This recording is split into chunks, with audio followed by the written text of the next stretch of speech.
శంకర్ గౌడ్ కొడుకున్నారు. చెప్పండి, ఇప్పుడు కార్మికులు ఏం డిమాండ్ చేస్తున్నారు, మీరేం కోరుతున్నారండి?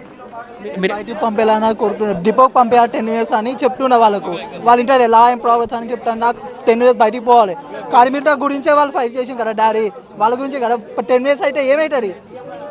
సో కుటుంబ సభ్యులు కూడా అదే డిమాండ్ చేస్తున్నారు. కడసారి తన తండ్రిని బస్టాండ్కు తీసుకువెళ్ళి అక్కడ నివాళులు అర్పించాలని చెప్పి కోరుతున్నారు. అక్కడికి తీసుకువెళ్తేనే ఆయన ఆత్మ శాంతి చేకూరుతుందని చెప్పి కోరుతున్నారు. ఇంకొక వైపు ఇక్కడికి రావడానికి ప్రయత్నాలు చేస్తున్నటువంటి వివిధ రాజకీయ పార్టీలకు సంబంధించిన నాయకులందరినీ కూడా ఇక్కడికక్కడే హౌస్ అరెస్టులు మార్గ మధ్యంలో అరెస్ట్ చేస్తున్నారు. మాజీ మంత్రి ఎర్రబెల్లి దయాకర్ రావును రామ్నగర్లోని ఆయన నివాసంలో గృహ నిర్బంధం చేశారు. ఆయన ఇంటి చుట్టూ పోలీసులు మోహరించినారు. ఉదయమే ఇక్కడికి చేరుకోవడానికి ఎర్రబెల్లి దయాకర్ రావు ప్రయత్నం చేస్తున్న క్రమంలోనే పోలీసులు ఆయనని గృహ నిర్బంధం చేశారు. ఇంకోవైపు ఆరూరు రమేష్, ఇంకోవైపు దాస్యం వినయ్ భాస్కర్ కూడా గృహ నిర్బంధం చేశారు. నన్నపల్లి నరేందర్ కూడా గృహ నిర్బంధం చేశారు. పెద్ది సుదర్శన్ రెడ్డి, స్థానిక మాజీ ఎమ్మెల్యే పెద్ది సుదర్శన్ రెడ్డి ఇక్కడికి వచ్చేందుకు ప్రయత్నాలు చేస్తున్న క్రమంలోనే ఆయన ఇక్కడికి వచ్చిన తర్వాత పోలీసులతో నచ్చజెప్పి ఇక్కడి నుంచి డెడ్ బాడీని నర్సంపేట బస్టాండ్కు తీసుకెళ్లేందుకు ప్రయత్నాలు చేస్తున్న క్రమంలోనే ఆయన్ని పోలీసులు అరెస్ట్ చేసి తీసుకెళ్లారు. దీంతో ఉద్రిక్తత చోటు చేసుకుంది. మాజీ మంత్రి సత్యవతి రాథోడ్తో పాటు బీఆర్ఎస్ నేత రాకేష్ రెడ్డి కూడా ఇక్కడికి చేరుకుని పోలీసులను నచ్చజెప్పే ప్రయత్నాలు చేస్తున్నారు. వాళ్ళ కుటుంబ సభ్యుల కోరిక, ఆర్టీసీ కార్మికుల కోరిక, కడసారి ఆయనను ఇక్కడి నుండి తీసుకువెళ్ళి కడసారి ఆయనకు నివాళులు అర్పించాలి, హన్మకొండ నర్సంపేట బస్టాండ్కు తీసుకెళ్ళాలని కడసారి ఆయన కోరిక నెరవేర్చాలని చెప్పి డిమాండ్ వాళ్ళంతా చేస్తున్నారు. కానీ పోలీసులు మాత్రం ఇక్కడి నుంచి తీసుకెళ్తే ఖచ్చితంగా మళ్ళీ లా అండ్ ఆర్డర్ వస్తుంది. అక్కడ రాజకీయ పార్టీలు కార్మికులంతా అక్కడికి చేరుకొని గొడవలు చేసే అవకాశం ఉంటుంది. కాబట్టి పరిస్థితి అదుపు తప్పుతుందని చెప్పి వారంతా కోరుతున్నారు. దీంతో ఉద్రిక్తత చోటు చేసుకుంది. సో ఇక్కడ కార్మిక లోకమంతా ఇక్కడికి ముత్తోజిపేటకు చేరుకొని వారంతా నిరసన తెలుపుతున్నారు. ఇంకోవైపు వారితో పోలీసులు కూడా నచ్చజెప్పే ప్రయత్నాలు చేస్తున్నారు. కనీసం కడసారి శంకర్ గౌడ్కు నివాళులర్పించే అవకాశం కల్పించాలని చెప్పి మాజీ మంత్రి సత్యవతి రాథోడ్ కూడా వారిని విజ్ఞప్తి చేస్తున్నారు. కుటుంబ సభ్యులతో కలిసి పోలీసులతో విజ్ఞప్తి చేస్తున్నారు. కానీ పోలీసులు మాత్రం ససేమిరా అంటున్నారు. ఒకవైపు నర్సంపేట మల్లంపల్లి ప్రధాన రహదారి పైన ఆర్టీసీ కార్మికులంతా బైఠాయించి నిరసన తెలుపుతున్నారు. ఈ మార్గంలో రాకపోకలు కూడా పూర్తిగా స్తంభింపచేశారు.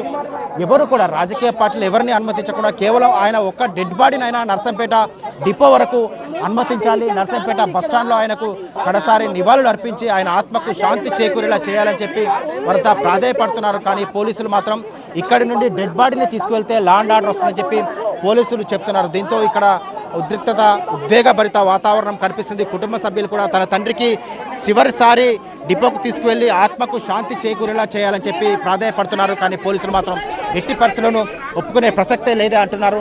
ఇక్కడికి చేరుకున్నటువంటి బీఆర్ఎస్ పార్టీ నేతలు కూడా వారిని నచ్చజెప్పే ప్రయత్నాలు అయితే చేస్తున్నారు. కానీ పోలీసులు మాత్రం ఇక్కడి నుంచి డెడ్ బాడీని తీసుకెళ్లే ప్రసక్తే లేదంటున్నారు. ఇక పెద్ద ఎత్తున ఆర్టీసీ జేఏసీ వివిధ ప్రాంతాల నుంచి కూడా ఇక్కడికి చేరుకుంటున్నారు. వారంతా చేరుకొని శంకర్ గౌడ్ డెడ్ బాడీని ఇక్కడి నుంచి నర్సంపేట బస్టాండ్కు తీసుకువెళ్ళి ఆయనకు నివాళులు అర్పించాలని చెప్పి కోరుతున్నారు. పోలీసులు ఇక్కడికి చూస్తున్న వివిధ ప్రాంతాల నుంచి చేరుకుంటున్నటువంటి వాళ్ళందరినీ కూడా పోలీసులు కట్టడి చేసి వారందరినీ ముందస్తుగా ప్రివెంటివ్ అరెస్ట్ చేస్తున్నారు. ఇక్కడికి వచ్చినటువంటి వాళ్ళందరినీ కూడా ఇక్కడ తోపులాట చోటు చేసుకుంటుంది. ఇక్కడికి చేరుకుంటున్నటువంటి వాళ్ళందరినీ పోలీసులు అరెస్ట్ చేసి తరలించే ప్రయత్నాలు అయితే చేస్తున్నారు. పోలీసులకు ఆ విధంగా ఆర్టీసీ జేఏసీ నాయకులకు మధ్య తోపులాట. అక్కడ ఆర్టీసీ జేఏసీ నాయకులు ఇక్కడికి వస్తున్న క్రమంలో పోలీసులు వారిని కట్టడి చేస్తున్నారు.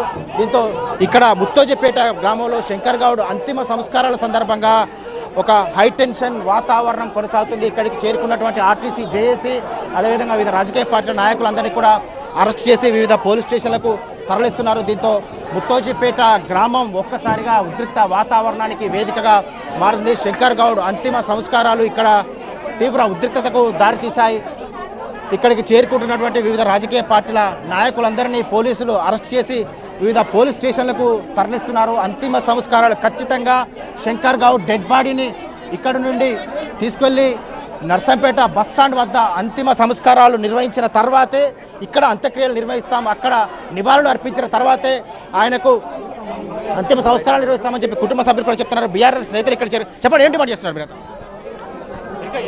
శంకర్ గౌడ్ గారి మరణ వార్త అందరి హృదయాలను కలిచివేసి ప్రతినిత్యం 100 కిలోమీటర్ల పాటు ప్రయాణించి వందలాది మంది ప్రయాణికులను గమ్యస్థానం చేర్చేటువంటి శంకర్ గౌడ్ గారు వారు న్యాయం కోసం పోరాడుతూ ఈరోజు తిరిగి రాని లోకానికి వెళ్తే కనీసం వారి పార్థివ దేహాన్నైనా బస్టాండ్ సమీపంలోకి ఆ డిపో దగ్గర తీసుకెళ్తామంటే కుటుంబ సభ్యులు వాళ్ళు ఎంత విజ్ఞప్తి చేసినా కూడా పోలీసులు ఇక్కడ వందలాది మందిగా చేరుకొని ఏదో యుద్ధం చేస్తున్నట్టుగా అందరికీ ఆర్టీసీ కార్మికులందరినీ అరెస్ట్ చేయడం, బీఆర్ఎస్ పార్టీ కార్యకర్తలను, ఇతర పార్టీల కార్యకర్తలను అరెస్ట్ చేసి భయభ్రాంతులకు గురి చేస్తున్నారు. ఆయన చివరి